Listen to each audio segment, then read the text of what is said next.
Breakfast ಬಳಿಕ CM DCM ಜಂಟಿ ಸುದ್ದಿಗೋಷ್ಠಿಯಂತೆ ನಿರೀಕ್ಷೆ ಇತ್ತು. ಖಂಡಿತ ಸುದ್ದಿಗೋಷ್ಠಿ ಮಾಡ್ತಾರೆ ಅಂತ. ಮತ್ತೊಮ್ಮೆ ಒಗ್ಗಟ್ಟು ಪ್ರದರ್ಶನ ಮಾಡ್ತಾರಾ ಸಿಎಂ ಡಿಸಿಎಂ ಅನ್ನೋದು ಪ್ರಶ್ನೆ. ಒಗ್ಗಟ್ಟು ಪ್ರದರ್ಶನ ಮಾಡಲೇಬೇಕಾದಂತ ಅನಿವಾರ್ಯತೆ ಪರಿಸ್ಥಿತಿ ಇದೆ. ಎಲ್ಲವೂ ಹೈಕಮಾಂಡ್ ಹೇಳದಂತೆ ಕೇಳ್ತೀವಿ ಅಂತಿದ್ದಾರೆ ಇಬ್ಬರು ನಾಯಕರು. ಮತ್ತದೇ ವಿಚಾರಗಳು ರಿಪೀಟ್ ಆಗುತ್ತಾ ಅಂತ. 2028ರ ಚುನಾವಣೆ ಪಕ್ಷ ಸಂಘಟನೆಗೆ ಮೊದಲ ಆದ್ಯತೆ ಕೆಲಸ ಅಂತ ಹೇಳ್ಬಿಡ್ತಾರೆ ಇವತ್ತು ಕೂಡ ಸುದ್ದಿಗೋಷ್ಠಿಯಲ್ಲಿ ಇಬ್ಬರು ನಾಯಕರು ಅನ್ನೋದು ಪ್ರಶ್ನೆ. ಕಾರಣ ಈ ಹಿಂದೆ ಸಿದ್ದರಾಮಯ್ಯನವರ ನಿವಾಸದಲ್ಲಿ ಬ್ರೇಕ್ಫಾಸ್ಟ್ ಮೀಟಿಂಗ್ ಆದಾಗ ಇಂಥದ್ದೇ ವಿಚಾರಗಳನ್ನ ಪ್ರಸ್ತಾಪ ಮಾಡಿದ್ರು. ಗೊಂದಲ ಇಲ್ಲ, ಒಗ್ಗಟ್ಟಾಗಿದ್ದೀವಿ, ನಾವು ಚರ್ಚೆ ಮಾಡಿದ್ದು 2028ಕ್ಕೆ ಮತ್ತೆ ಹೆಂಗೆ ಪಕ್ಷವನ್ನ ಅಧಿಕಾರಕ್ಕೆ ತರೋದು ಅನ್ನೋದ್ರ ಬಗ್ಗೆ. ಹಂಗಾಗಿ ಇವತ್ತು ಒನ್ಸ್ ಅಗೇನ್ ಅದೇ ವಿಚಾರಗಳು ಪ್ರಸ್ತಾಪ ಆಗುತ್ತಾ ಅನ್ನೋದನ್ನ ಕಾದ್ ನೋಡ್ಬೇಕು. ಮತ್ತಷ್ಟು ಡೀಟೇಲ್ಸ್ ಅನ್ನ ಪಡ್ಕೊಳ್ಳೋಣ. Political bureau head Maruti Pavagada ನೇರ ಸಂಪರ್ಕದಲ್ಲೇ ಇದ್ದಾರೆ. ಮಾರುತಿ, ಆಲ್ರೆಡಿ ಹೇಳ್ತಾ ಇದ್ರಿ ಈಗ ಅಧಿವೇಶನ ಇಂಥ ವಿಚಾರಗಳು ಚರ್ಚೆ ಆದ್ರೂ ಕೂಡ ಇದನ್ನ ಹೊರತುಪಡಿಸಿ ಖಂಡಿತ ಒಪ್ಪಂದದ ವಿಚಾರಗಳು ಚರ್ಚೆಗೆ ಬರುತ್ತೆ ಅಂತ. ಈಗ ಹೈಕಮಾಂಡ್ ಇದರಿಂದ ಬಚಾವಾಗ್ತಾ ಇದೆ. ಇಬ್ಬರು ನಾಯಕರು ಒಂದು ಅಂತಿಮ ನಿರ್ಧಾರಕ್ಕೆ ಬರಬಹುದು ಅಂತ. ಬಟ್ ಆ ನಿರ್ಧಾರ ಹೊರತುಪಡಿಸಿ ಬೇರೆ ವಿಚಾರಗಳ ಬಗ್ಗೆ ಒಗ್ಗಟ್ಟಿದೆ ಅನ್ನುವಂತ ಸಂದೇಶ ಕೊಡ್ತಿದ್ದಾರಲ್ಲ ಇಬ್ಬರು ನಾಯಕರು ಅಂತ. ಶ್ರುತಿ, ಆ ಕಾಂಗ್ರೆಸ್ ಹೈಕಮಾಂಡ್ಗೆ ಇಬ್ಬರನ್ನು ಕೂಡ ಸಮಾಧಾನವಾಗಿ ತೆಗೆದುಕೊಂಡು ಹೋಗಬೇಕಾಗಿರುವಂಥ ಒಂದು ಅನಿವಾರ್ಯ ಪರಿಸ್ಥಿತಿ ಇದೆ. ಕಾಂಗ್ರೆಸ್ ಹೈಕಮಾಂಡ್ ಮುಂದೆ ಇರುವಂತಹ ಟಾಸ್ಕ್ ಏನು ಅಂತ ಹೇಳಿದ್ರೆ, ರಾಜ್ಯ ಕಾಂಗ್ರೆಸ್ಗೆ ಇಬ್ಬರ ನಾಯಕರುಗಳು ಕೂಡ ಅನಿವಾರ್ಯ. ಯಾಕಂತ ಹೇಳಿದ್ರೆ ಒಬ್ಬರನ್ನ ನೆಗ್ಲೆಕ್ಟ್ ಮಾಡಿದ್ರು ಕೂಡ ಮತ್ತೊಬ್ಬರನ್ನ ಕೈ ಮೇಲಕ್ಕೆತ್ತಿದ್ರೆ ಆ ಕಾಂಗ್ರೆಸ್ ಸರ್ವೈವ್ ಆಗೋದು ರಾಜ್ಯದಲ್ಲಿ ಅಷ್ಟು ಸುಲಭ ಇಲ್ಲ. ಹೀಗಾಗಿ ಮುಂದೆ ಬರ್ತಾ ಇರುವಂತಹ GBA ಚುನಾವಣೆ ಆಗಿರ್ಬೋದು, ಸ್ಥಳೀಯ ಸಂಸ್ಥೆಗಳ ಚುನಾವಣೆ ಆಗಿರ್ಬೋದು, 2028ರ ವಿಧಾನಸಭಾ ಚುನಾವಣೆ ಆಗಿರ್ಬೋದು, ತದಬಳಿಕ ಒಂದು ವರ್ಷಕ್ಕೆ ಬರುವಂತಹ 2029ರ ಲೋಕಸಭಾ ಚುನಾವಣೆ ಆಗಿರ್ಬೋದು, ಇಷ್ಟು ಸಾಲು ಚುನಾವಣೆಗಳು ಪ್ರತಿ ವರ್ಷವೂ ಕೂಡ ಇನ್ನು ಮುಂದೆ ಕರ್ನಾಟಕದಲ್ಲಿ ಎಲೆಕ್ಷನ್ ಪರ್ವ ಇದೆ. ಈ ಎಲೆಕ್ಷನ್ ಪರ್ವ ಯುದ್ಧದಲ್ಲಿ ಗೆಲ್ಲಬೇಕು ಅನ್ನೋದಾದರೆ ಸಿದ್ದರಾಮಯ್ಯವರು ಕೂಡ ಅನಿವಾರ್ಯ ಇದೆ, ಅದೇ ರೀತಿ DK ಶಿವಕುಮಾರ್ ಅವರು ಕೂಡ ಅನಿವಾರ್ಯ ಇದೆ.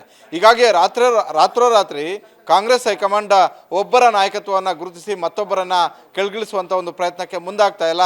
ಹೀಗಾಗಿ ಎಲ್ಲ ರಾಜಕೀಯ ಲೆಕ್ಕಾಚಾರಗಳನ್ನು ಹಾಕ್ಕೊಂಡು ಯಾವ ಕ್ಷಣದಲ್ಲಿ ಯಾವ ಹೆಜ್ಜೆಯನ್ನು ನಾವಿಟ್ಟರೆ ಅದು ಪಕ್ಷಕ್ಕೂ ಡ್ಯಾಮೇಜ್ ಆಗದೇ ಇರುವಂತೆ, ಕಾಂಗ್ರೆಸ್ ಹೈಕಮಾಂಡ್ಗೂ ಕೂಡ ಡ್ಯಾಮೇಜ್ ಆಗದೇ ಇರುವಂತೆ ರೀತಿಯಲ್ಲಿ ಇರುತ್ತೆ ಅನ್ನುವಂಥ ಒಂದು ಚರ್ಚೆ ದೆಹಲಿ ಹೈಕಮಾಂಡ್ ಅಂಗಳದಲ್ಲಿ ಆಗ್ತಾ ಇರುವಂಥದ್ದು.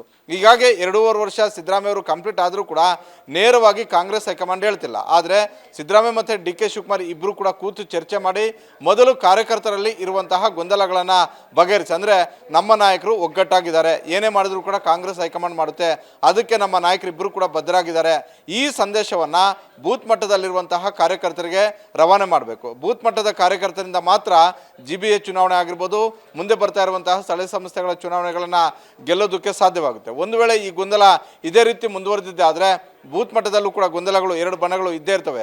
ಒಂದು ಬಣ ಸಿದ್ದರಾಮಯ್ಯ ಅವರು ಫಾಲೋವರ್ಸ್ ಇರ್ತಾರೆ, ಮತ್ತೊಂದು ಬಣ DK ಶಿವಕುಮಾರ್ ಅವರ ಫಾಲೋವರ್ಸ್ ಸಹಜವಾಗಿದ್ದೇ ಇರ್ತಾರೆ.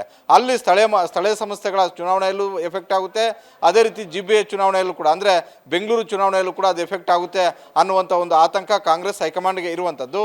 ಹೀಗಾಗಿ ನಾಯಕತ್ವ ಬದಲಾವಣೆ ವಿಚಾರಕ್ಕೆ ಸಂಬಂಧಪಟ್ಟಂತೆ ಈ ಎಲ್ಲ ಗೊಂದಲಗಳನ್ನು ಬಗೆಹರಿಸಬೇಕು ಅನ್ನೋದಾದರೆ ಏಕಾಏಕಿ ಕಾಂಗ್ರೆಸ್ ಹೈಕಮಾಂಡ್ ನಿರ್ಧಾರ ತೆಗೆದುಕೊಂಡ್ರೆ ಆಗೋದಿಲ್ಲ. ರಾಜ್ಯ ಮಟ್ಟದಲ್ಲಿ DK ಶಿವಕುಮಾರ್ ಮತ್ತು ಸಿದ್ದರಾಮಯ್ಯ ಅವರು ಕೂತು ಮಾತಾಡಬೇಕು, ಕೂತು ಸಮಸ್ಯೆಯನ್ನು ಬಗೆಹರಿಸ್ಕೊಳ್ಬೇಕು. ಒಂದು ವೇಳೆ ನಾಯಕತ್ವ ಬದಲಾವಣೆ ಮಾಡಿದ್ದೆ ಆದರೆ ಸಲೀಸಾಗಿ ಸಿದ್ದರಾಮಯ್ಯ ಅವರು DK ಶಿವಕುಮಾರ್ ಅವರ ಕೈಗೆ ಅಧಿಕಾರವನ್ನು ಕೊಟ್ಟು ಅವರು ಕೆಳಗಿಳಿಬೇಕಾಗುತ್ತೆ. ಈ ಫಾರ್ಮುಲಾವನ್ನು ಈಗ ಕಾಂಗ್ರೆಸ್ ಹೈಕಮಾಂಡ್ ಮಾಡ್ತಾ ಇರುವಂಥದ್ದು. ಹೀಗಾಗಿ ಕಳೆದ 3 ದಿನಗಳ ಹಿಂದೆ ಮಲ್ಲಿಕಾರ್ಜುನ ಖರ್ಗೆ ಅವರೇ ಸಿದ್ದರಾಮಯ್ಯ ಮತ್ತು DK ಶಿವಕುಮಾರ್ ಅವರಿಗೆ ಕರೆ ಮಾಡ್ತಾರೆ, ನೀವಿಬ್ಬರು ಕೂಡ ಕೂತು ಮೊದಲು ಬ್ರೇಕ್ಫಾಸ್ಟ್ ಮೀಟಿಂಗ್ ಮಾಡಿ ಆ ಮೀಟಿಂಗಲ್ಲಿ ಚರ್ಚೆ ಮಾಡಬೇಕು ಅಂತ. ಅದರ ಬೆನ್ನಲ್ಲೇ ಸಿದ್ದರಾಮಯ್ಯ ಅವರು DK ಶಿವಕುಮಾರ್ ಅವ್ರನ್ನ ತಮ್ಮ ನಿವಾಸಕ್ಕೆ ಶನಿವಾರ ಟಿಫನ್ಗೆ ಕರೆದಿದ್ದು, ಅದಾದ ಬಳಿಕ ಇವತ್ತು ನಡೀತಾ ಇರುವಂತಹ 2.4 ಬ್ರೇಕ್ಫಾಸ್ಟ್ ಮೀಟಿಂಗ್ ಏನಿದೆ ಇದು ಕೂಡ ಅಷ್ಟೇ ಮಹತ್ವವನ್ನು ಪಡ್ಕೊಂಡಿದೆ. ಯಾಕಂತ ಹೇಳಿದ್ರೆ ಒಂದು ಕಡೆ ನಿನ್ನೆ ಅಷ್ಟೇ ಬಂದಿರುವಂತಹ DK ಸುರೇಶ್ ಅವರು ಹೈಕಮಾಂಡ್ ಅಂಗಳದಲ್ಲಿ ಏನು ಚರ್ಚೆ ಆಗ್ತಿದೆ ಅನ್ನುವಂಥ ಒಂದು ಸಂದೇಶವನ್ನು ಕೂಡ ಒತ್ತು ತಂದಿದ್ದಾರೆ. ಅದೇ ರೀತಿ ಸಿದ್ದರಾಮಯ್ಯ ಅವರ ಬಳಿಯೂ ಕೂಡ ಕಾಂಗ್ರೆಸ್ ಹೈಕಮಾಂಡ್ ಮನಸ್ಸಲ್ಲಿ ಏನಿದೆ ಅನ್ನುವಂಥದ್ದು ಕೂಡ ಗೊತ್ತಿದೆ. ಅದೇ ರೀತಿ 2023ಕ್ಕೂ ಮೊದಲು DK ಶಿವಕುಮಾರ್ ಅವರಿಗೆ ಕೊಟ್ಟಂತಹ ಮಾತಿನ ಬಗ್ಗೆ, DK ಶಿವಕುಮಾರ್ ಅವರಿಗೆ ಸೋನಿಯಾ ಗಾಂಧಿ ಅವರು ಕೊಟ್ಟಂಥ ಮಾತಾಗಿರ್ಬೋದು, ಅಹಮದ್ ಪಟೇಲ್ ಅವರು ಹೇಳಿದಂಥ ಮಾತಾಗಿರ್ಬೋದು, ಅದಾದ ಬಳಿಕ 2023 ವಿಧಾನಸಭಾ ಚುನಾವಣೆಯಲ್ಲಿ ಪಕ್ಷ 136 ಸ್ಥಾನ ಗೆದ್ದ ಬಳಿಕ ಅವತ್ತು ಮುಖ್ಯಮಂತ್ರಿ ಯಾರಾಗಬೇಕು ಅನ್ನುವಂಥ ಒಂದು ಚರ್ಚೆ ಆಗುವಂತಹ ಸಭೆಯಲ್ಲಿ DK ಶಿವಕುಮಾರ್ ಅವರಿಗೆ ಅಂದು ಸಿದ್ದರಾಮಯ್ಯ ಅವರು ಕೊಟ್ಟಂತಹ ಒಂದು ಮಾತನ್ನು ಹೇಳೋದಕ್ಕೆ DK ಶಿವಕುಮಾರ್ ಅವರು ಕೂಡ ಇದ್ದಾರೆ. ಹೀಗಾಗಿ ಈ ಮೂರು ಆಯಾಮಗಳನ್ನು ನಾವು ನೋಡಿದಾಗ ಒಂದು ಕಡೆ ಸಿದ್ದರಾಮಯ್ಯ ಅವರು ಏನು ಹೇಳ್ತಾರೆ, ಡಿ ಕೆ ಸುರೇಶ್ ಅವರು ಏನು ಹೇಳ್ತಾರೆ, ಮಗದೊಂದು ಕಡೆ 2023ರಲ್ಲಿ ಡಿ ಕೆ ಶಿವಕುಮಾರ್ ಅವರಿಗೆ ಕಾಂಗ್ರೆಸ್ ಹೈಕಮಾಂಡ್ ಕೊಟ್ಟಂತಹ ಒಂದು ಮಾತನ್ನು ಹೇಳುವಂತಹ ಒಂದು ವೇದಿಕೆ ಇವತ್ತಾಗಿದೆ. ಯಾಕಂತ ಹೇಳಿದ್ರೆ ಕಾವೇರಿಯಲ್ಲಿ ನಡೆದಂತಹ ಮಾತುಕತೆಯಲ್ಲಿ ಕೇವಲ ಸಿದ್ದರಾಮಯ್ಯ ಮತ್ತು ಡಿ ಕೆ ಶಿವಕುಮಾರ್ ಅಷ್ಟೇ ಇದ್ದರು. ಆದರೆ ಇವತ್ತಿನ ಬ್ರೇಕ್ಫಾಸ್ಟ್ ಮೀಟಿಂಗಲ್ಲಿ ಸಿದ್ದರಾಮಯ್ಯ ಅವ್ರ ಜೊತೆಗೆ ಡಿ ಕೆ ಶಿವಕುಮಾರ್ ಅವರು ಇದ್ದಾರೆ, ಅದ್ರ ಜೊತೆಗೆ ಡಿ ಕೆ ಸುರೇಶ್ ಅವರು ಕೂಡ ಇದ್ದಾರೆ. ಎಲ್ಲ ಘಟನೆಗಳಿಗೂ ಸಾಕ್ಷಿ ಆಗ್ತಾ ಇರುವಂಥದ್ದು ಡಿ ಕೆ ಸುರೇಶ್ ಆಗಿರೋದ್ರಿಂದ ಇವತ್ತಿನ ಒಂದು ಸಭೆ ಕಾವೇರಿಯಲ್ಲಿ ನಡೆದಂಥ ಒಂದು ಸಭೆಗೂ ಕೂಡ ಒಂದು ಹೆಜ್ಜೆ ಮುಂದೆ ಇದೆ ಅಂತಲೇ ಹೇಳ್ಬೋದು. ಹೀಗಾಗಿ ಇವತ್ತಿನ ಒಂದು ಸಭೆಯಲ್ಲಿ ಯಾವ ನಿರ್ಧಾರವನ್ನು ಉಭಯ ನಾಯಕರು ಕೂಡ ತೆಗೆದುಕೊಳ್ತಾರೆ ಅನ್ನುವಂಥದ್ದು ಕಾದು ನೋಡಬೇಕಾಗಿದೆ. ಒಟ್ಟಾರೆ ಕಾರ್ಯಕರ್ತರಿಗೆ ಒಂದು ಬಹುದೊಡ್ಡದಾದಂಥ ಒಂದು ಸಂದೇಶ ರವಾನೆ ಮಾಡುವಂಥ ಒಂದು ಬ್ರೇಕ್ಫಾಸ್ಟ್ ಮೀಟಿಂಗ್ ಇದಾದರೂ ಕೂಡ ನಾಯಕತ್ವ ವಿಚಾರಕ್ಕೆ ಸಂಬಂಧಪಟ್ಟಂತೆ ಇಬ್ಬರು ಕೂತು ಒಂದು ಅಂತಿಮ ನಿರ್ಧಾರ ತೆಗೆದುಕೊಳ್ಳುವಂಥ ಒಂದು ಸಭೆ ಆದರೂ ಕೂಡ ಆಶ್ಚರ್ಯ ಇಲ್ಲ. ಜೊತೆಗೆ ಇದಾದ ಬಳಿಕ ಸುದ್ದಿಗೋಷ್ಠಿನೂ ಕೂಡ ಇದೆ. ಇಬ್ಬರು ಸೇರಿ ಮತ್ತೊಂದು ಸುದ್ದಿಗೋಷ್ಠಿಯನ್ನು ಇವತ್ತು ಮಾಡ್ತಾರೆ.